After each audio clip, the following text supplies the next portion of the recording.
Obrigado pela atenção. Estamos no ar. Olá, Claquete. Oi, pessoal do Facebook. Como sempre, quinta-feira à tarde aqui com a gente na gravação do Melhor e Mais Justo. Vocês são não só bem-vindos, mas me ajudam a fazer o programa, mandando perguntas, fazendo comentários. A gente põe na roda, na nossa conversa aqui, tudo que couber, tudo que der no nosso tempo de 1 hora de programa.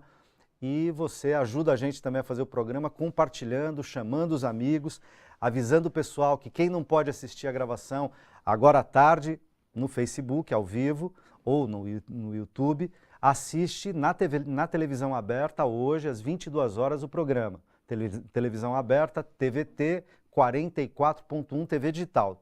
Estado de São Paulo agora as televisões são digitais, então todo mundo que tem televisão aberta, ou seja, que não está na TV a cabo, quem está só na televisão aberta, tem acesso à TVT, como a qualquer outra emissora aberta de televisão, como as grandes emissoras corporativas, como algumas emissoras educativas. A TVT é também uma televisão educativa e é uma alternativa de televisão para você já sabe, porque ela é a primeira, infelizmente ainda, a única concessão de televisão no Brasil, cabeça de rede, que não é uma retransmissora, uma afiliada, que foi concedida a alguma coisa que não é ou o campo corporativo, privado, as empresas, ou os governos, como TVs educativas estaduais, enfim, federais, e eventualmente confissões religiosas, né? A TVT é a única concessão de uma televisão aberta, cabeça de rede no Brasil, uma concessão feita, realizada para o mundo do trabalho, então, para os movimentos sindicais, para os movimentos populares e sociais. Né? Essa televisão se transforma numa alternativa porque ela desde sempre diz, né, ó, isso aqui é uma televisão pública, não estatal, posicionada. A gente traz aqui para você o ponto de vista dos movimentos sociais, dos movimentos populares, dos movimentos sindicais brasileiros. É desse lugar que a gente fala com vocês e vocês passam a ter, com a TVT, uma alternativa de televisão feita de maneira posicionada, sem fingir imparcialidade, sem fingir neutralidade. A gente procura ser, claro, ouvir as várias posições, ser o mais democrático que a gente consegue, trazendo a pluralidade de informações, mas dizendo, ó, a gente tem lado, tem posição, e estamos aqui para trazer o debate a partir do ponto de vista dos movimentos populares, dos movimentos sociais e do movimento sindical, da voz dos trabalhadores no Brasil. Ok? É isso aí, você já sabe, manda perguntas, manda comentários. A Isa, nossa diretora, hora que tiver tudo certo lá na técnica, solta a vinheta, roda a vinhetinha e a gente começa a gravar o programa, tá legal? Isso aí, vamos lá. Bom programa a todos, rodou. Casa Grande e Senzala renascem em pleno século XXI sob a proteção de uma portaria recém-assinada pelo governo de Michel Temer, que muda as normas sobre o que é ou não uma atividade análoga à escravidão. As novas regras determinam, por exemplo, que para que fiquem comprovados trabalho forçado, jornada exaustiva e condição degradante, é preciso que haja também privação do direito de ir e vir, um absurdo retrocesso frente à legislação anterior. A nova portaria dificulta não só a fiscalização e a responsabilização de empregadores, como também as possíveis libertações e indenizações a trabalhadores. Duramente criticada pelas Nações Unidas, Ministério Público Federal, Ministério Público do Trabalho e entidades de defesa do trabalho decente e dos direitos humanos, a portaria que praticamente reinstitui o trabalho escravo também transfere da equipe técnica diretamente para a caneta do ministro do Trabalho a inclusão ou não na chamada lista suja de empresas flagradas com trabalhadores em condições análogas à escravidão. Quem se beneficia com essa manobra realizada às vésperas da votação na Câmara dos Deputados da segunda denúncia da Procuradoria-Geral da República contra Michel Temer? Você tem alguma ideia? Como combater esse mal que açoita a dignidade de milhares de trabalhadores brasileiros? Essa é a conversa que começa agora no Melhor e Mais Justo.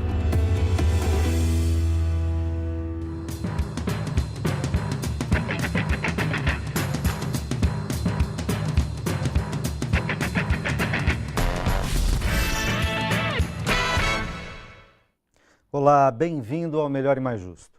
Para falar sobre esse assunto, estão aqui hoje comigo Lilian Arruda, coordenadora de pesquisa do Instituto Observatório Social, e Marcelo Paloni, presidente da ANAMATRA 15, Associação Nacional dos Magistrados do Trabalho da 15ª Região. Bem-vindos. Obrigado. No Brasil, a escravidão contemporânea ainda acorrenta a vida de milhares de homens, mulheres, crianças ao trabalho degradante. Quais os impactos que a flexibilização do conceito de trabalho escravo pode trazer ou vai trazer para o Brasil, que era, aliás, uma das referências internacionais no combate a esse tipo de trabalho? Vou começar com as damas, viu, Marcelo? Claro. Lilian. De acordo. Essa flexibilização, como o conceito de trabalho escravo, ele está no Código Penal brasileiro, né? Ele é embasado, ele tem 4 pilares, né? Que é o trabalho degradante, a jornada exaustiva, né? O trabalho forçado. Então, a partir do momento que, se você utiliza a portaria, ela utiliza apenas, né? Você pode considerar o trabalho degradante, a jornada exaustiva, o trabalho forçado, mas também a condição de que você está preso naquele lugar, né? Está impedido de ir e vir. Está né? impedido de ir e vir, né? Então, pelo Código Penal, você pode utilizar uma ou duas desses 4 pilares, mas pela portaria não. Só se houver Os 4, ou só se você não puder sair do lugar, né?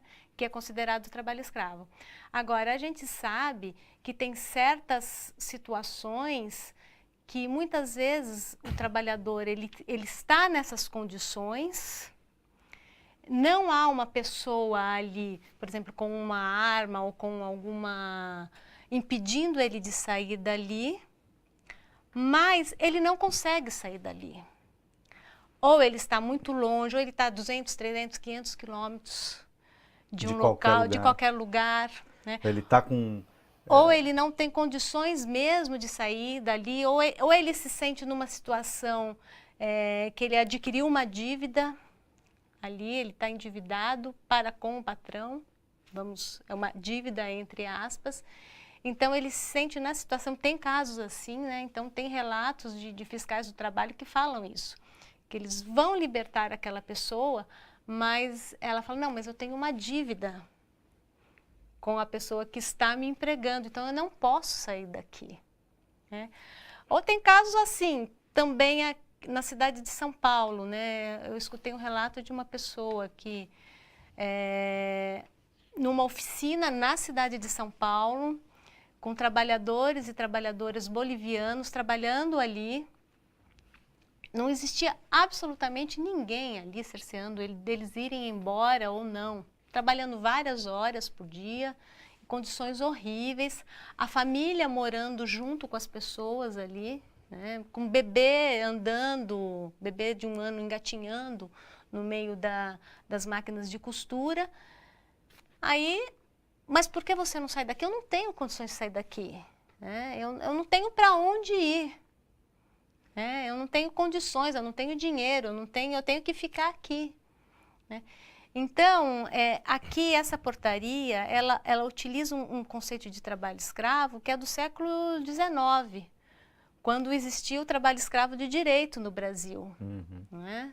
Ou seja, antes da Lei Áurea. Sim, que as pessoas elas eram propriedade, né, do senhor. Aqui não, elas não são propriedade do senhor, mas elas não têm condições de sair daquela situação de trabalho escravo. As correntes continuam correntes, embora invisíveis. Invisíveis, né? A gente não exatamente. vê as correntes, mas elas estão lá. Né? Então, aqui, você falou bem, essa coisa da corrente. essa portaria que ela considera como um trabalhador escravo?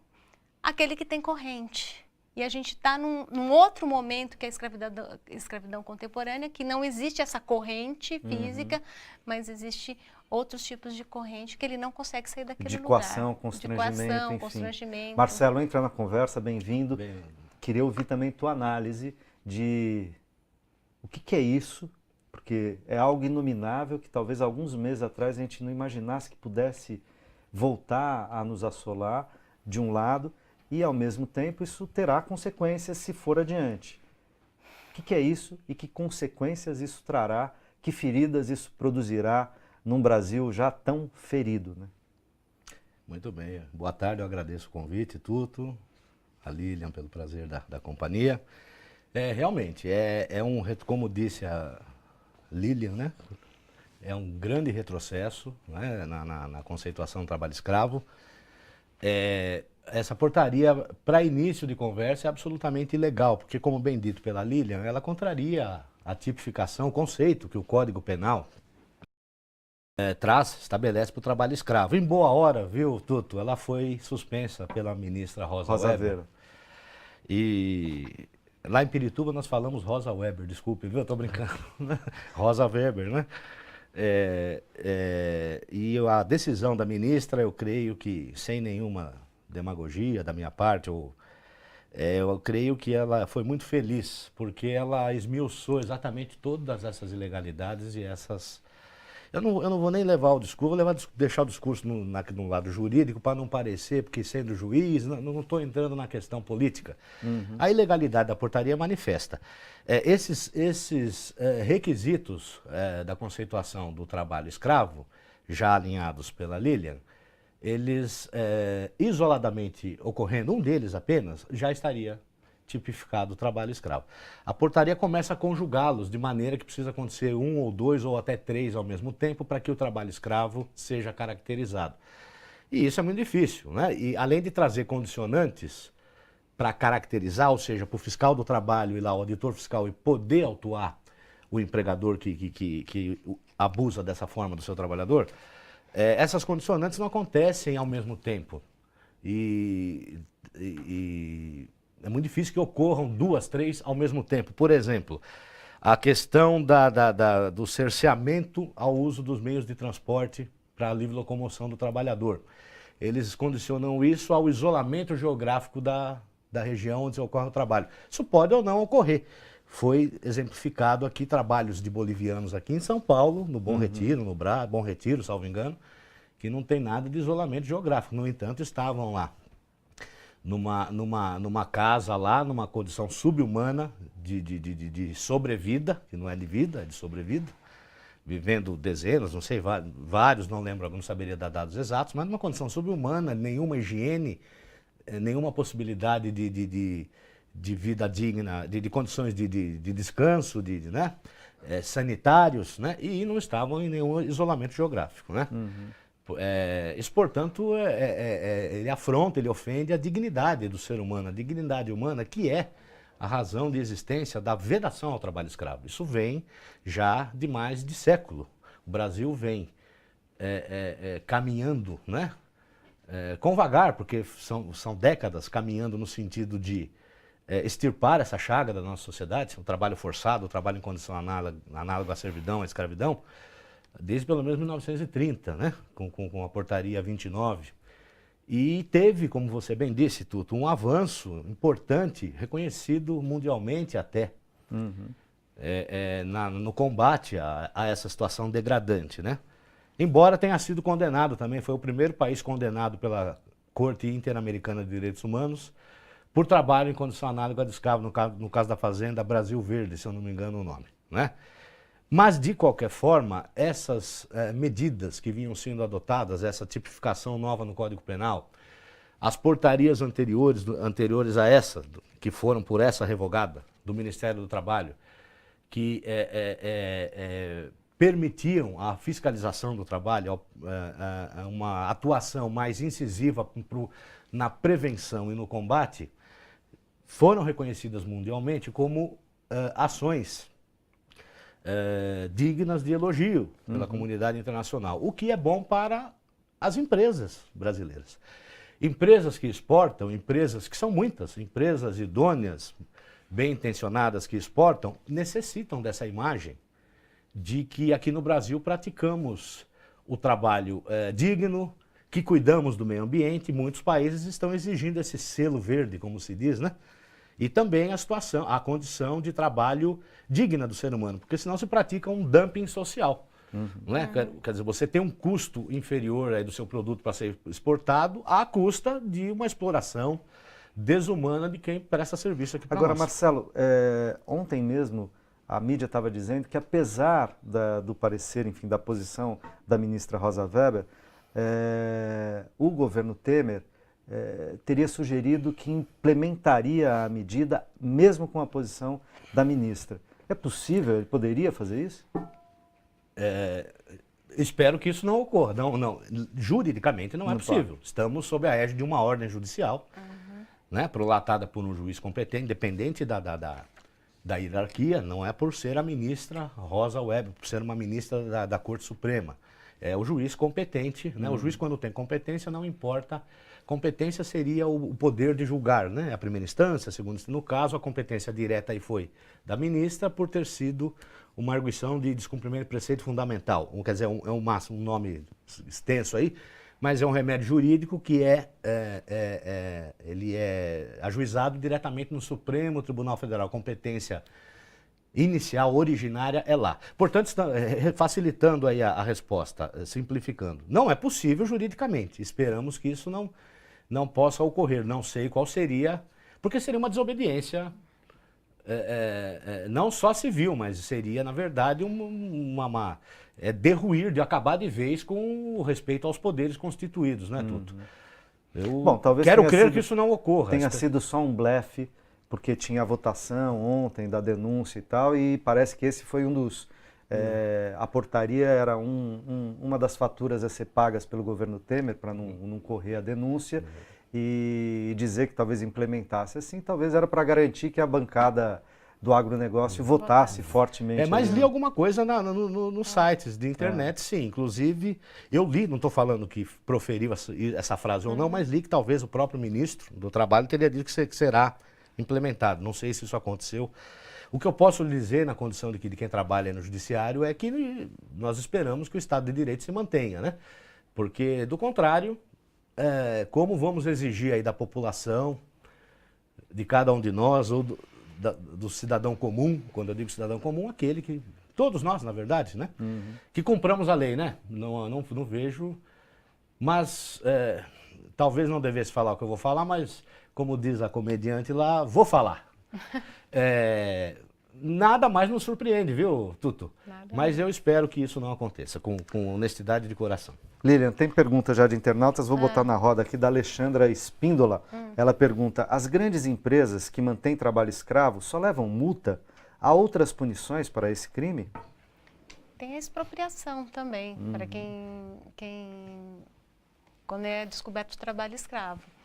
E tem também a lista suja, né, que é um instrumento muito importante para as empresas. Eu estou aqui com a lista suja, aquela que o Fantástico, que é um programa da maior televisão corporativa do Brasil, vazou, furou, né, no domingo, que estava proibida e tal. E a gente tem aqui uma cópia, né, da lista suja. É essa que é onde estão os proprietários, os estabelecimentos que produzem trabalho escravo. Essa é a última lista que saiu, que é de 7 de outubro, 6 de outubro de 2017. O cadastro foi atualizado em 6 de outubro de 2017. Essa lista aqui, depois a gente pode até dar uma passeadinha e ver aqui algumas das empresas que fazem práticas degradantes, trabalhos degradantes e que, portanto, supõem que lucrar pode ser a partir da aniquilação da escravidão das populações, das pessoas no campo e na cidade, né?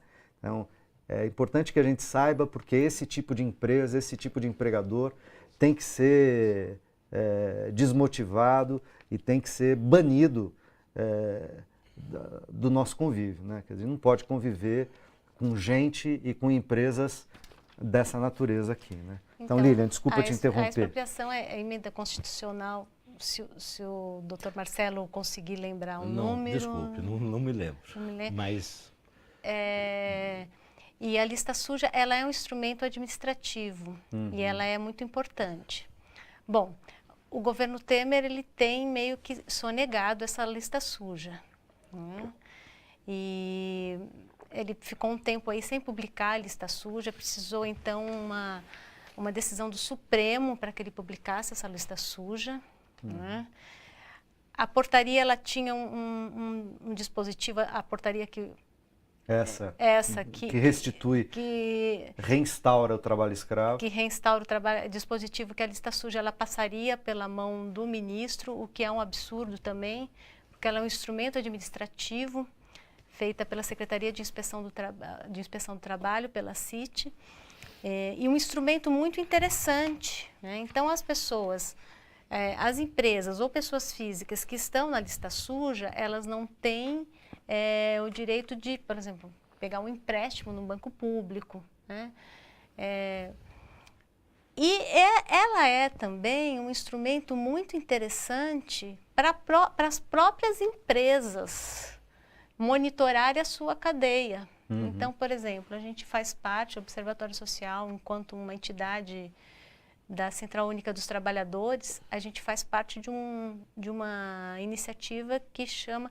Ela começou como Pacto Nacional pela Erradicação do Trabalho Escravo. Agora se transformou num impacto, se transformou num instituto, né? Há uns 2 ou 3 anos se transformou num instituto e a gente faz parte dessa iniciativa, isso já há muito tempo, né?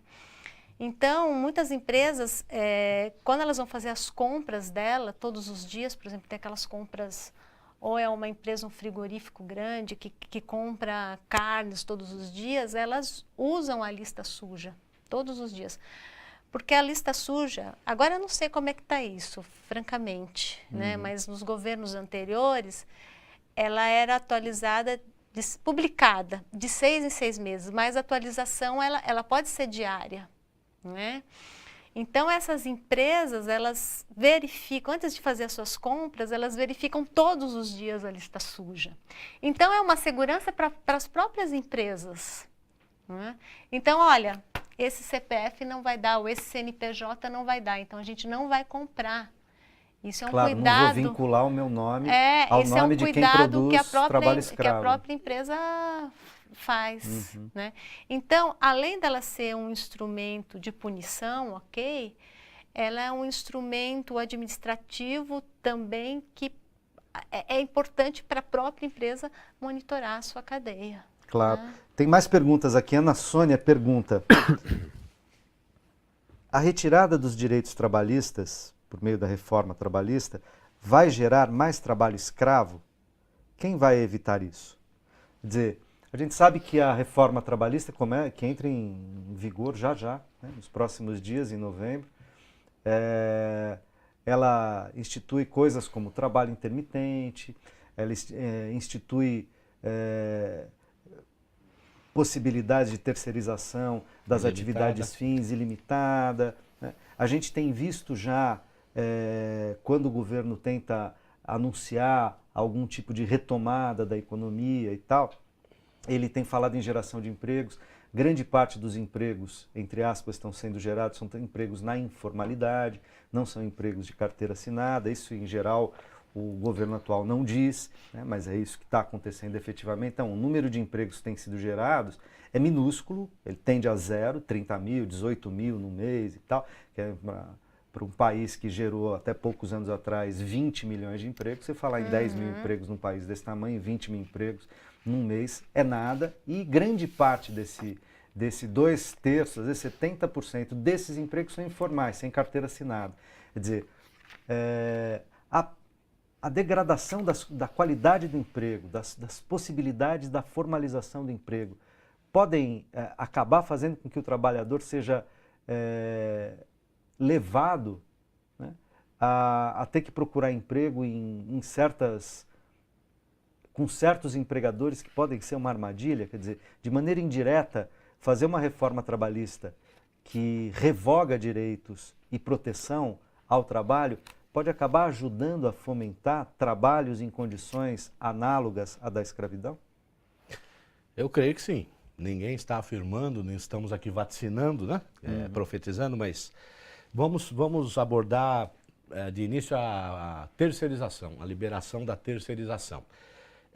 Há números indicando que das situações de resgate de trabalhadores em condição análoga de escravo, 90% deles, tem número que chega a esse patamar, seriam de empresas terceirizadas. E sabemos, veja bem, só para deixar uma coisa clara, Tuto, quando falamos em terceirização, né, as palavras se tornam às vezes dogmas, né, a terceirização em si, o problema da terceirização, Tuto, é que não se garante ao trabalhador terceirizado o mesmo salário e as mesmas condições da empresa contratante.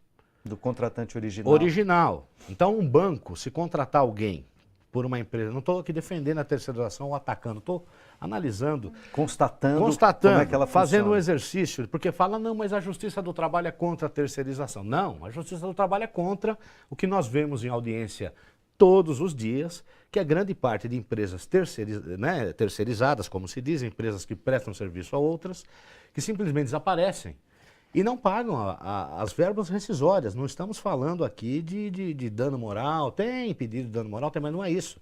A maioria dos casos, não são esses, né? Os casos em grande maioria. São verbas rescisórias. Simplesmente desaparece, perde o contrato, abandona lá o posto de serviço, abandona os trabalhadores e eles não têm de quem cobrar a rescisão deles, né? Então, voltando à questão da terceirização, essa questão da falta, da ausência de responsabilidade solidária. Solidária é aquela responsabilidade sem benefício de ordem. Nós dois somos responsáveis solidários, vamos pagar qualquer um de nós dois. Dependendo da ordem, eu primeiro, você depois, porque somos responsáveis, somos, né, consortes, com a mesma sorte ali, ou com azar, né? Então é isso que precisaria ter na terceirização, só que isso ninguém quer. Apregou-se, não, mas a terceirização é importante para especializar. É possível discutirmos isso até sob o ponto de vista jurídico, econômico. Eu tenho uma grande cadeia produtiva, quero especializar uma das minhas atividades, tem uma empresa lá que é especializada. Isso não é proibido, desde que eu garanta. O que se combate é isso, desde que se garanta os mesmos direitos da categoria profissional da empresa que toma o serviço e que se responsabilize, grosso modo é isso, e que se responsabilize solidariamente pelos direitos daquele trabalhador. Então, se você quiser, voltando ao banco, se você quiser uma instituição bancária terceirizar, digamos assim, a sua atividade fim, né? Ou seja, a atividade preponderante para o objetivo social dela, cobrança de conta e atendimento de caixa, desde que ela pague lá o piso salarial do bancário, garanta 6 horas de limite de jornada, ou seja, todas as conquistas que a categoria profissional auferiu por luta durante anos, garantindo aquilo, ninguém iria sequer reclamar na justiça. Essa que é a grande verdade. A terceirização, indo agora, desculpe essa volta toda. Não, mas é importante a gente lembrar para que se entenda, claro. Porque senão fica a pecha. A terceirização, não, esse é o problema da terceirização. Esse é o grande problema, não é?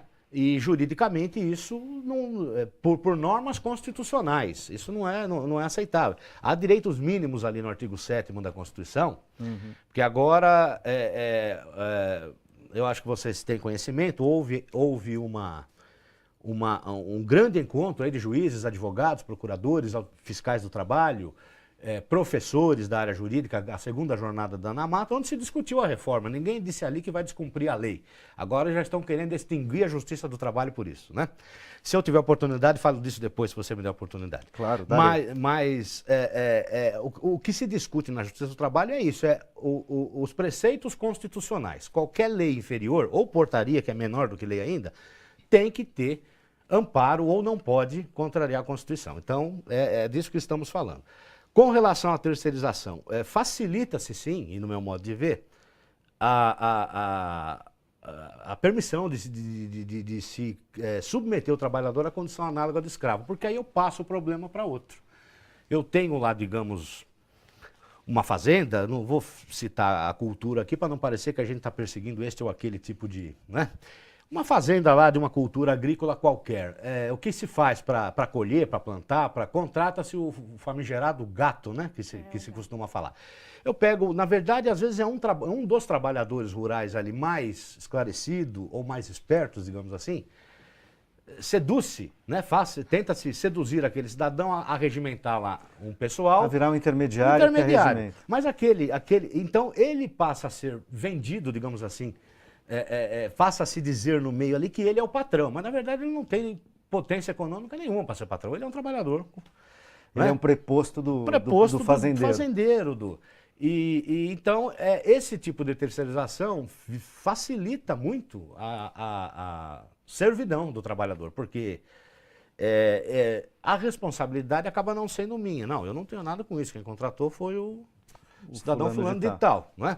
Então, a reforma trabalhista, ela pode sim abrir o flanco aí para que a incidência de trabalho em situação análoga de escravo venha a ocorrer. O trabalho intermitente é outra, com todo respeito aí, me desculpem a palavra, mas eu tenho que dizer essa palavra. É uma aberração, no meu modo de ver, né?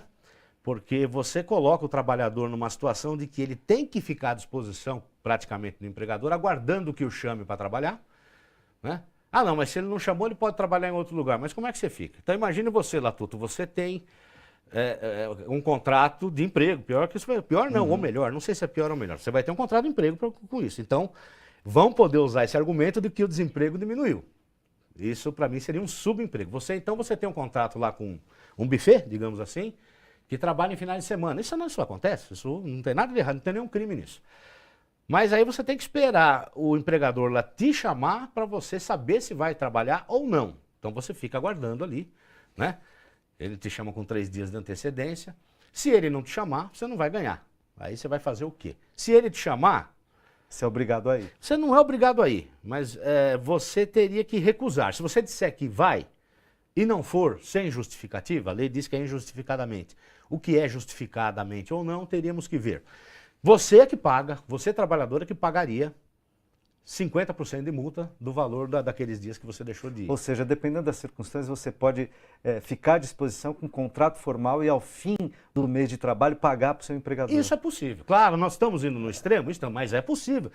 Isso não pode sequer ser possível, Tuto. Não, Lilian, isso é para lá da aberração. Já disse alguém aí, eu vou me valer das palavras de alguém que já disse, que é o rabo abanando o cachorro, né?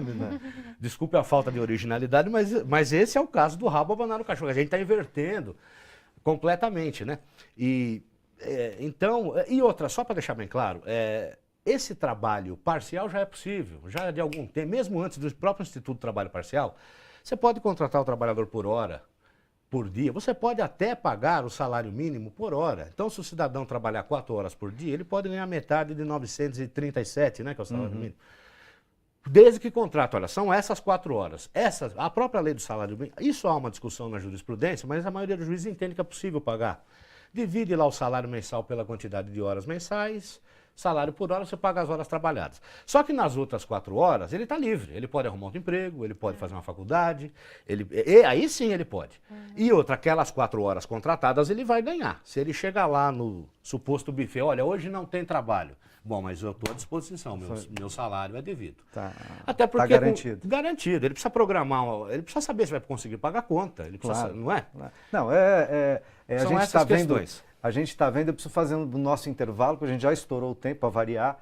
Nossa, e a gente já volta, a gente está vendo a situação surreal, kafkaniana a nossa situação brasileira no atual momento. Não sai daí, a gente já volta.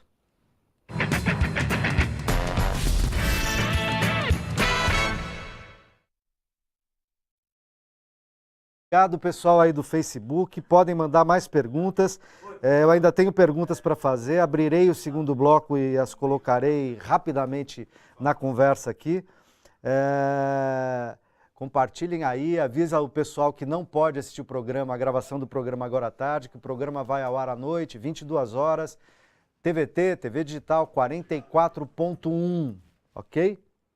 Isso aí, valeu. A gente vai fazer um break super rápido, para vocês não terem que esperar a gente aqui. É só o tempo da Priscila, da Pri, retocar a nossa maquiagem aqui e a gente já volta, tá bom?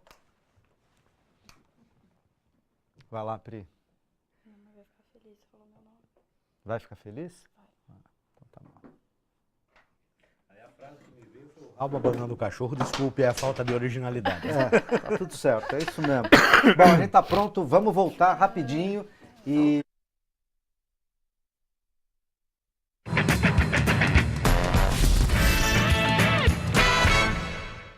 Estamos de volta. Promover a prevenção e a erradicação do trabalho escravo. Essa é a conversa de hoje no Melhor e Mais Justo. Estão aqui com a gente Lilian Arruda, coordenadora de pesquisa do Instituto Observatório Social, e Marcelo Paloni, presidente da ANAMATRA 15, Associação Nacional dos Magistrados do Trabalho da 15ª Região. Quais os caminhos para tentar reverter os retrocessos e abolir definitivamente o trabalho escravo no Brasil? Na atual conjuntura, isso é possível? Lilian, como é que a gente enfrenta essa situação? Tem saída no curto prazo? Tem uma luz no fim do túnel hoje? Eu acho que a gente sempre tem que pensar que tem saídas, né? Bom, só para esclarecer aqui a pergunta anterior, a da emenda constitucional que eu tinha esquecido, é 81, né? Então, que ela diz assim, que as propriedades rurais e urbanas de qualquer região do país, onde foram localizadas culturas ilegais de plantas psicotrópicas ou a exploração de trabalho escravo na forma da lei, serão expropriadas e destinadas à reforma agrária e a programas de habitação popular, sem qualquer indenização do proprietário e sem prejuízo de outras sanções previstas em lei, observado no que couber no disposto, o artigo 5º. Enfim, é isso só para ilustrar, esclarecer a pergunta. A Alexandra Espíndola, que perguntava se era só multa. Há outras previsões de punição para quem pratica esse tipo de trabalho, né? Emprega nessas condições. Mas são condições específicas, tá certo? Mas e aí? Então, a saída, bom, eu acho que o trabalho escravo ele tem que ser discutido, tem que ter uma discussão da sociedade em relação a isso. Tem que haver medidas punitivas, né? Agora, essa discussão, ela tem que passar, assim, é uma discussão ampla pela sociedade, pelos movimentos sindicais, pelas centrais sindicais, pelo movimento sindical, né? E não feita de uma maneira unilateral, como foi feito agora, né? Então, a gente tem uma legislação do trabalho escravo, ela é reconhecida internacionalmente, ela é. A gente pode mudar isso? A gente até pode, para melhor, lógico, né? Mas o que foi feito agora, com essa portaria do governo, é que ele mudou um conceito, ele tentou, né? Ainda bem que a Rosa Weber, né? Ele tentou mudar esse conceito para obter votos no Congresso. Isso é lamentável, isso chega a ser até sórdido, se a gente for pensar bem, que ele precisava desses votos no Congresso para se livrar de uma investigação criminal. Então... de certa maneira, trocando vidas, né? Exato. Trocando a liberdade de milhares de pessoas, trocando vidas para tentar salvar a sua própria pele do conjunto de falcatruas e ilegalidades que esse bando tem cometido com provas, com vídeos, com gravações telefônicas, etc. Então, a gente tem essa legislação ela tem que ser mantida ou melhorada, mas se a gente mantiver essa legislação, não só essa emenda constitucional aqui, mas esse conceito de trabalho escravo que está no Código Penal, se a gente mantiver isso, ótimo, né?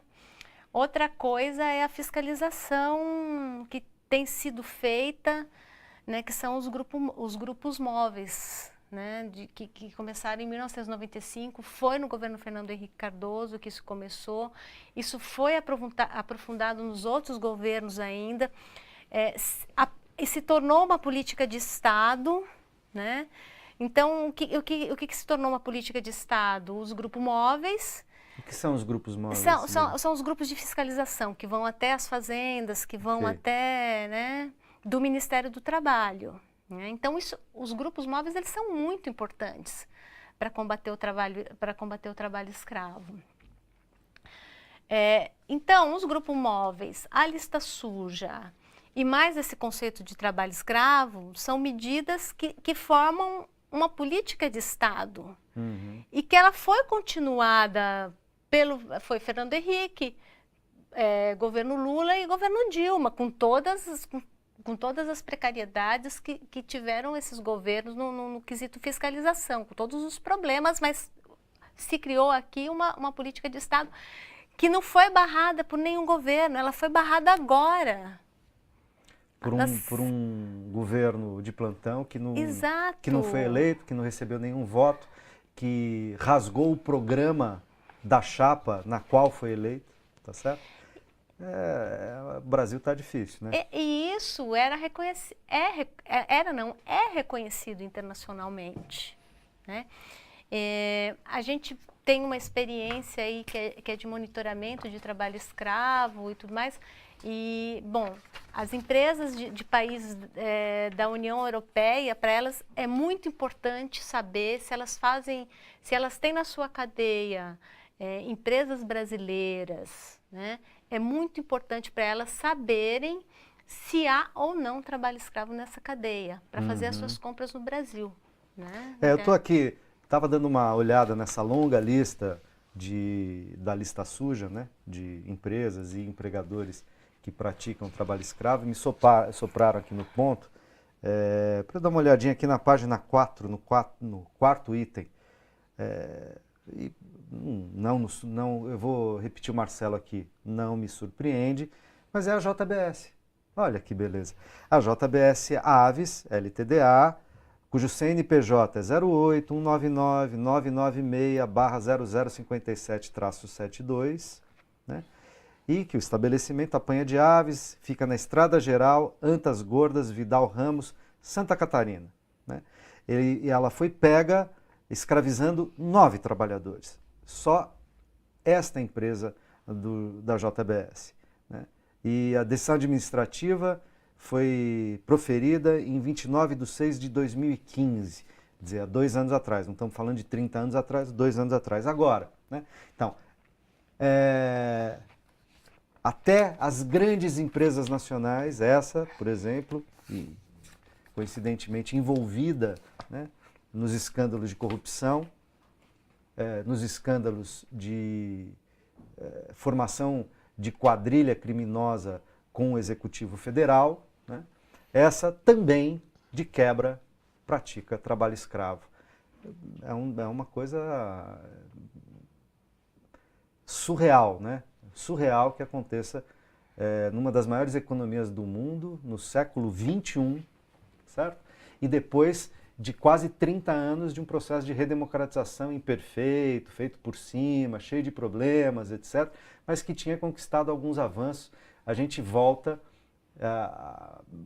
retrocede décadas a fio, vê a fragilidade das nossas instituições, a condição selvagem, precária, tupiniquim, vagabunda dos nossos empresários, com exceções, como há exceções nos políticos, há exceções nos empresários também, graças a Deus, deve haver algumas exceções, mas o nosso capitalismo é vagabundo, não é civilizado, a nossa política é de baixíssima qualidade, a participação popular que tem aguentado tudo isso, olhando para estupefato, sem muita capacidade de reação, também está devendo muito ao próprio país, à sua própria condição. Nós estamos num momento que assim, ou a gente se decifra, ou a gente vai continuar sendo devorado, e a gente está vendo o país ser destruído a passos largos e muito rapidamente. Não dá mais para ficar parado, né? Eu comecei aqui abrindo com uma pergunta dizendo o que dá para fazer então? Dá para sair da letargia, dá para dar nome aos bois, começar a dizer, olha, os nossos políticos, a nossa política institucional, nosso sistema político é uma abominação que precisa ser superada. né? Essa história de que a iniciativa privada é eficiente, é moderna, é civilizada. Olha para as nossas grandes empresas, para grande parte das empresas brasileiras, você vai ver o capitalismo brasileiro e o capitalismo moderno não é civilizado, é predador, busca o lucro, inclusive por cima da vida das pessoas. A gente está vendo com o trabalho escravo. Ele quer levar vantagem em tudo, ele não tem compromisso socioambiental, não tem coisa nenhuma.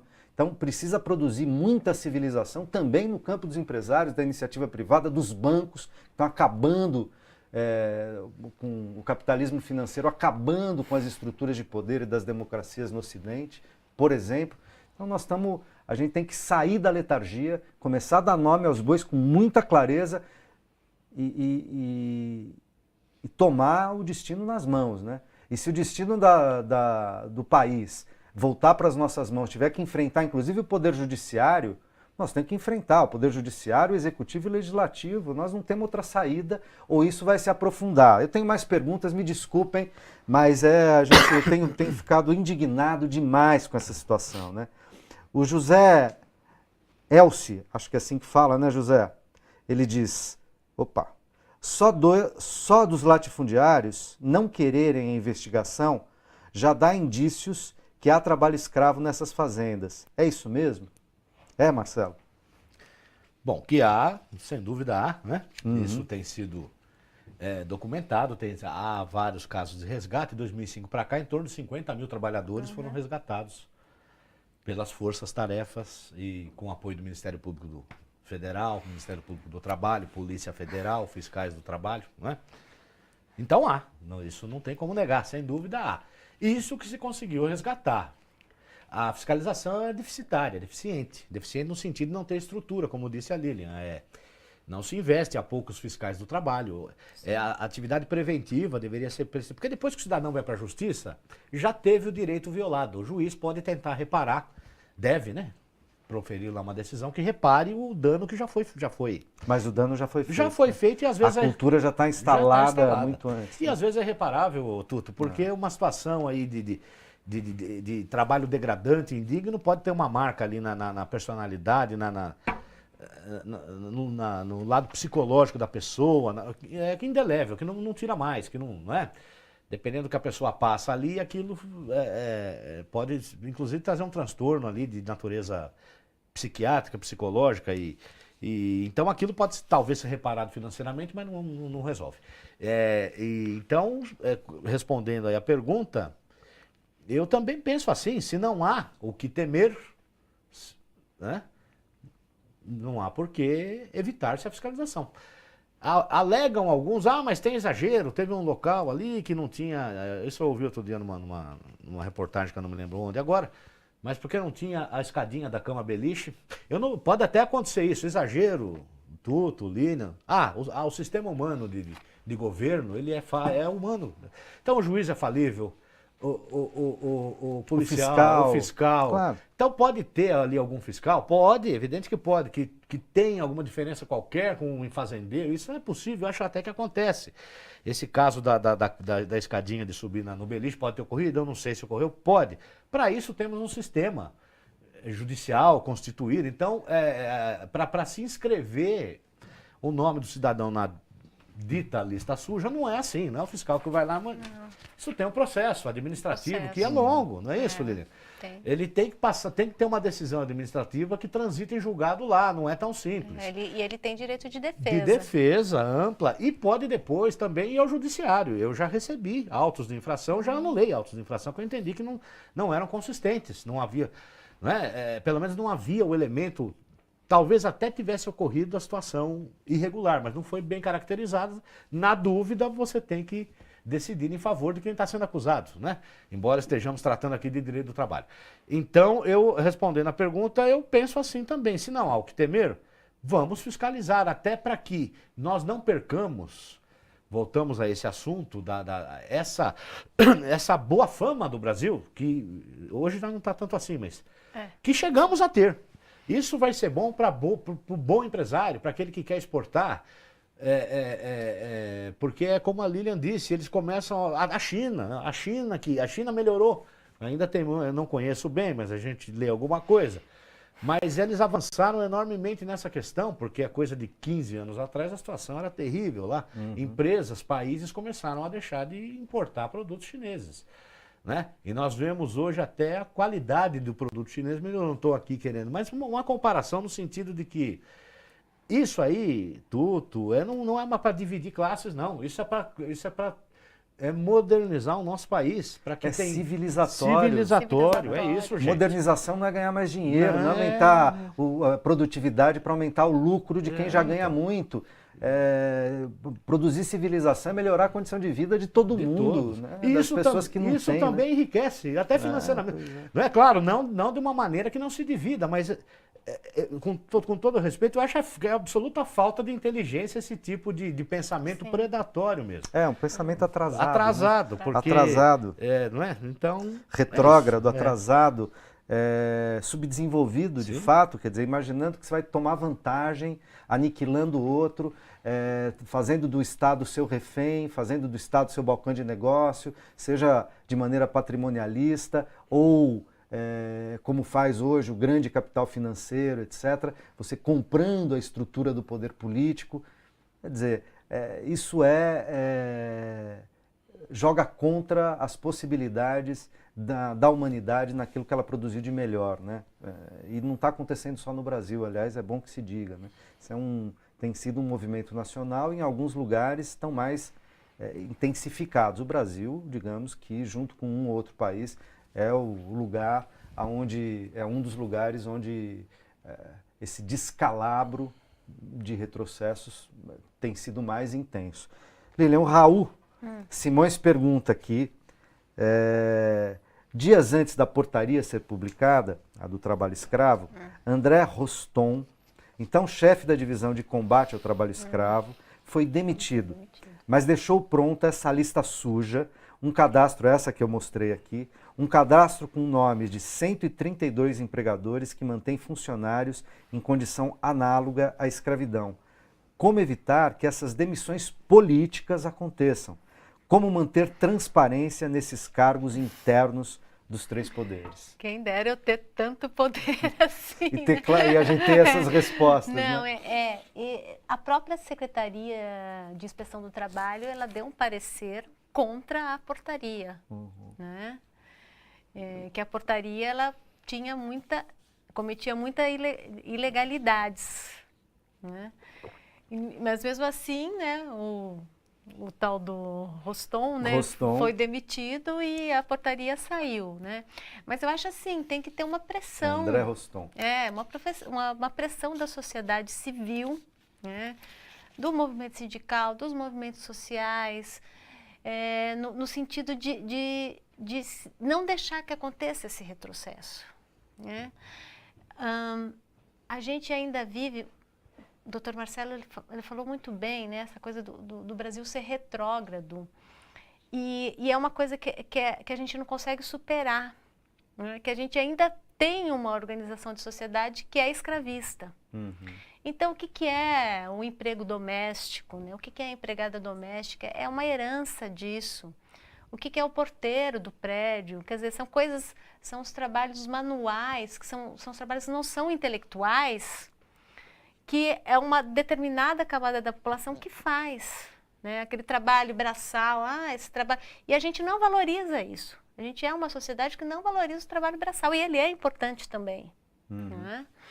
Não valoriza e pior, né? Desqualifica. Desqualifica. Porque quando a gente fala, as palavras são reveladoras desse ponto de vista, né? O serviçal. O servil, né? Que é essa ideia de que, aliás, são invisíveis muitas vezes a empregada doméstica, o porteiro do prédio, né? O faxineiro do prédio, e assim por diante. Trabalhos desse tipo, as pessoas são invisíveis, são maltratadas, são desqualificadas. A gente viu Aquários, né, que foi um filme feito pela... Aquários, recentemente, um filme brasileiro, da Ana Mui-Laerte, que retrata com delicadeza, com sutileza, né, essa lógica de valores que está tão naturalizada que muitas vezes a classe média, a classe nem percebe, né? Exatamente, é o racismo, né? E o que é a população carcerária, né? O que é? Ela é considerada um lixo, vamos dizer assim, né? Então, quando as pessoas morrem, que que tem 30, 50, 40, 60, ou se tem os massacres dentro desses presídios, ninguém liga. Fala, mas tem que morrer. Ou, a gente vive numa sociedade que é essa, que é uma sociedade que tem o resquício lá da escravidão, de uma sociedade escravagista, né? E o que é o presídio? É uma senzala. Joga lá, joga aquele povo lá e pronto. Lembrando que o Brasil já é alguma controvérsia, mas é o terceiro país que mais prende, temos mais de 700 mil presos, sendo que quase metade desses presos estão presos por pequeno tráfico de droga, então são aviões do tráfico, pequeno tráfico. Desses presos, a maioria é mulher, dos presos por tráfico, a maioria é de mulheres que vão proteger seus companheiros, ou são mulas para o tráfico, ou são arrimos da família, porque são abandonadas pelos pais e os filhos têm que criar e acabam em condições degradantes de vida, tendo que aderir ali a fazer a venda, a guarda, etc. do tráfico. Elas estão presas e grande parte, como a prisão pelo tráfico de drogas, você sabe, pelo suposto tráfico de drogas, você sabe, é prisão em flagrante. Então, grande parte dos casos, quase 50% desses 50% dos presos, é feito de gente que não tem processo, não tem trânsito julgado, não tem condenação e está preso. Esse é o Brasil. Agora, Tuto, só uma informação que eu acho importante aqui, que é uma informação até do Observatório Digital do Trabalho Escravo do MPT. Né? É um site, ele é muito interessante para quem quer saber... MPT, Ministério Público do Trabalho. Trabalho, isso. Então, eles colocam aqui que desde 2003, que é o ano do lançamento do Plano Nacional de Erradicação do Trabalho Escravo, que é uma política pública importante, quer dizer, se criou uma política pública para isso. Isso é importantíssimo, né? Até abril de 2017. Então, entre os resgatados do trabalho escravo, 48,7% se declararam pardos. Isso usando as tipologias do Instituto Brasileiro de Geografia e Estatística, é o preto e o pardo, né? E 16,62% se declararam pretas. Ou seja, juntando o pardo e o preto, 70%, é o negro, né? Então, 63% mais ou menos dos resgatados eram pretos, negros, né? Pardo, preto, negros, né? Da raça cor negra que a gente fala. Quer dizer, então aqui a gente vê mais uma vez que a gente não rompeu com uma sociedade que é uma sociedade escravista e a gente precisava romper com isso. Mas existe uma resistência muito grande. Então, o que é a bancada ruralista hoje, né? O que é um senhor chamado Ronaldo Caiado, por exemplo? É o senhor lá, né? É o senhor da Casa Grande. Ele ainda existe, ele está aí. Né? E esses aqui, o que são? Eles são a senzala, né? As pessoas esses senhores são a caricatura no século XXI do que foi a Casa Grande no Brasil. Exato. Eles são a Casa Grande do século XXI. Eles e alguns que a gente não vê, mas que estão por aí. E o racismo institucional e todas essas coisas que a gente não rompeu ainda, precisava romper. É isso. Para se tornar uma sociedade civilizada. Né? O nosso tempo, infelizmente, acabou. Queria agradecer muitíssimo a Lilian, ao Marcelo. E agradecer também a você que nos acompanha até aqui. A gente se encontra na próxima quinta, ou a qualquer momento, na internet. Forte abraço.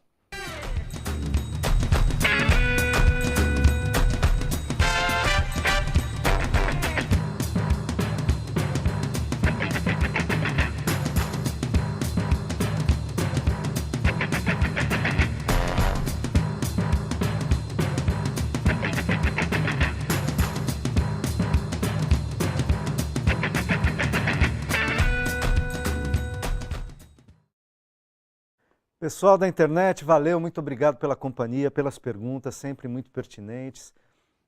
Vocês fazem o programa, fazem o Melhor e Mais Justo comigo toda quinta-feira à tarde, fazem mesmo, eu agradeço muito. Peço desculpas, eu estou muito indignado e acho que a gente tem que sair da letargia que a gente anda. E então, às vezes aqui, posso ter me excedido um pouquinho aqui na minha emoção. Mas é isso aí, a gente se vê na próxima quinta. Compartilha aí, avisa o pessoal que hoje, 22 horas, na TVT, televisão aberta, 44.1, televisão digital, esse programa tá lá, tá ok? Vai ser transmitido. E a partir de agora, claro, ele está disponível na internet, lá no Facebook da TVT, no Facebook dos Jornalistas Livres, no YouTube da TVT.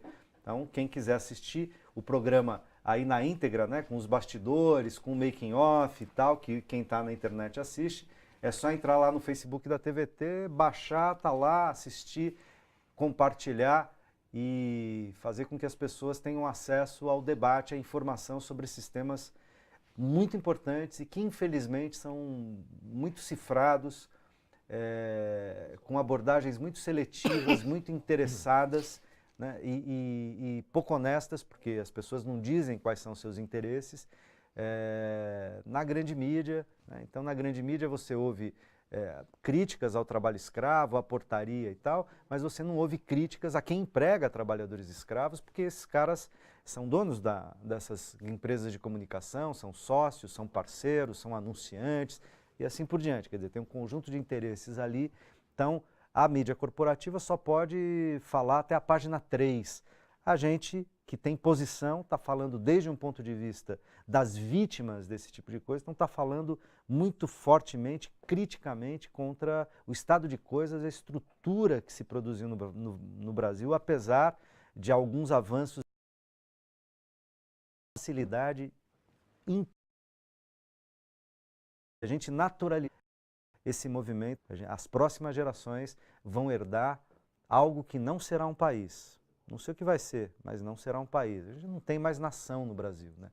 É preciso... Eu recentemente estava assistindo uma palestra e ela citava o Kafka num conto que chama...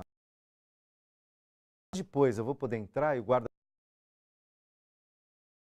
É possível, mas a gente nunca entra na lei. Os pobres, os negros, os periféricos, então não entram na lei.